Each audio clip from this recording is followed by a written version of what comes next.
ASEAN গ্রুপের চেয়ারম্যানের বিরুদ্ধে ডেকে নিয়ে হাত পা বেঁধে নির্যাতনের অভিযোগ। এবার সেই আসামি এক প্রতিমন্ত্রীর প্রভাবে জামিন পেয়েছেন, এমন বিস্ফোরক দাবি তুলে সংবাদ সম্মেলনে কান্নায় ভেঙে পড়েন চিত্রনায়িকা স্নিগ্ধা চৌধুরী। আমার পা বাঁধলো, হাত বাঁধলো, বেঁধে আমাকে সোফার মধ্যে এরকম করে দিয়ে গলা টিপে ধরলো, গলা টিপে ধরে তারপরে সে আমাকে থাপ্পড়ের উপর থাপ্পড়, থাপ্পড়ের উপর থাপ্পড়, থাপ্পড়ের উপর থাপ্পড়। বিজ্ঞাপনের প্রলোভন দেখিয়ে গত শুক্রবার ডেকে নিয়ে অমানসিক নির্যাতনের অভিযোগ করেন স্নিগ্ধা।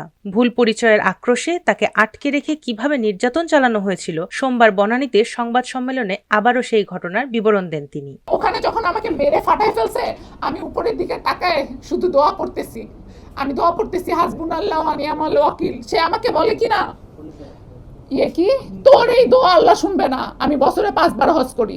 এত নিকৃষ্ট পশুর বিচার যদি বাংলাদেশে না হয়, যদি ওর বিচার না হয়, আমি সুইসাইড করব এবং আমার সুইসাইডের জন্য এই বাংলাদেশ সরকার দায়ী থাকবে। এ ঘটনায় মামলার পর আসামির জামিন ও প্রতিনিয়ত প্রাণনাশের হুমকিতে চরম হতাশায় দিন কাটছে বলে জানান এই অভিনেত্রী। আমার জীবন রিস্কে, প্রতিনিয়ত হুমকি দিচ্ছে, আমার গাড়ি উড়াই দিবে, আমাকে মেরে ফেলবে, আমাকে অ্যাসিড দিবে। টাকার ক্ষমতা আর রাজনৈতিক প্রভাবে বিচার পাওয়া নিয়ে শঙ্কা প্রকাশ করে সরাসরি প্রধানমন্ত্রীর দৃষ্টি আকর্ষণ করেন তিনি। বিচার কার কাছে?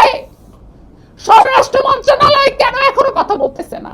মাননীয় প্রধানমন্ত্রীকে বলতে চাই, আপনার মেয়ে তো আমার বয়সের, একবার আপনি জাইমা রহমানকে আমার জায়গায় চিন্তা করে দেখেন।